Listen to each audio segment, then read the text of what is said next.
This is Stuart Cameron with a look at yesterday's rugby from the Borders. And it was a very good day for local sides with 6 of our 8 top-ranked teams winning. Gala went back to the top of the Premiership with a 34-15 victory at Aberdeen Grammar.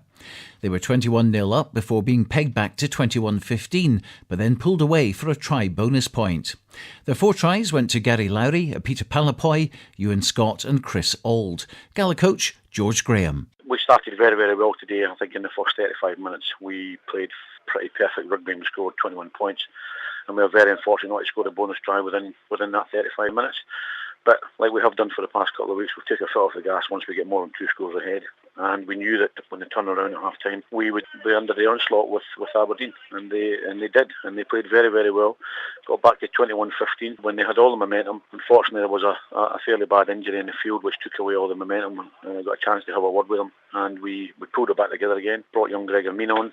Had 2 fantastic drop goals, and Gary Lowry went off for a try that just sealed that win and gave us a bonus point win. But we're very, very happy that they got a bonus point win up in Aberdeen. We have to go here next week and we have to play them, and if we don't get a result there next week, then this result here doesn't count for anything. So very, very pleased overall, but the performance needs to be 80 minutes and not just one half. With bottom club Curry shocking Ayr 24-15, it meant Ayr dropped to 4th place in the table. Melrose beat Glasgow Hawks on the road 26-18 with tries from Austin Lockington and Graham Dodds, and the rest kicked by Joe Helps.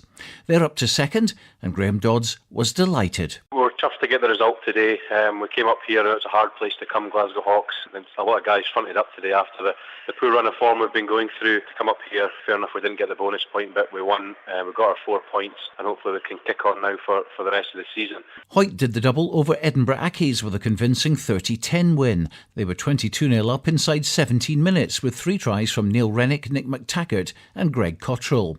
But they had to wait till the hour mark before claiming the bonus point through Scott McLeod's try. Greens captain Greg Cottrell. They're starting to step up and gel as a group, and they're starting to know they can compete with teams and they can date against the bigger teams, so they're starting to step up and they're carrying ball. I think that was a major difference for the first 20 minutes. They were actually carrying the ball hard and getting well over the gain line, so it was easy for a scrum half just to come in and whip it away. And you can see all 6 tries on Borders Rugby television right now at bordersrugby.net. Heriots beat Stirling County 33-16 in the other game in the Premiership. In the National League, Selkirk hammered GHA 53-10, racking up 8 tries, 3 of them from Fraser Harkness, 2 from Angus Duckett, and 1 each for Gordon Patterson, Lee Kibble and Callum Marshall. While Kelso won 29-25 at Hillhead Jordan Hill, with 4 tries from Dom Buckley, Kieran Cooney, Murray Hasty and Mike Robertson. In the other National League game, a much-improved Peebles side just failed to beat Stewart's Melville, the visitors scoring a try in injury time to win 16-9. Peebles' points came from 3 Greg Rayburn penalties. In Championship B, Jed Forest beat league leaders Musselburgh 33-28 on their own patch to cut the gap to 4 points in the table with a game in hand. Ian Chisholm, Sean Goodfellow and Robert Hogg scored the tries, with Chris Laidlaw kicking the other 18 points. We hear now from captain Robert Hogg. It meant the world to come up here and get that result.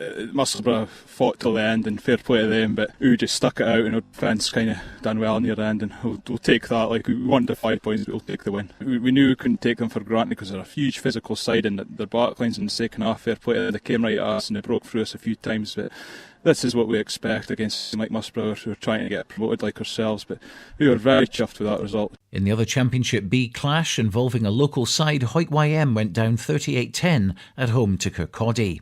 Alistair Turnbull and Neil McComb were the try scorers for the Redskins. YM coach Paul Hanlon. Positive to take away from it. It was a really good start, some good scores today, and if you look at the last result against Kirkcaldy, I think we were massively improved today. And that's what we're looking for. This isn't a short-term thing. This is going to be a long-term over the next couple of seasons, and we've got to keep going forward. And as much as it's disappointing today, I think that disappointment shows that, maybe we felt we should have won it, whereas at Kirkcaldy, maybe not. So, yeah, I think we're still moving in the right direction. The East League results: Division 1, Dunbar 95, Langham 0, Duns 35, Hoyt Quinns 33. Division 2, Dalkeith 35, Berwick 22, Edinburgh Northern 19, Earlston 15. Division 3, Ross High 8, St Boswell's 29, Walkerburn 9, Galloway M 39. And the RBS Reserve League Division 1, Aberdeen 36, Gala 35, Glasgow Hawks 31, Melrose Storm 19, Heriots 30, Selkirk 5. For a full list of next week's fixtures and to get the latest news, results, rankings, audio and video, go to bordersrugby.net.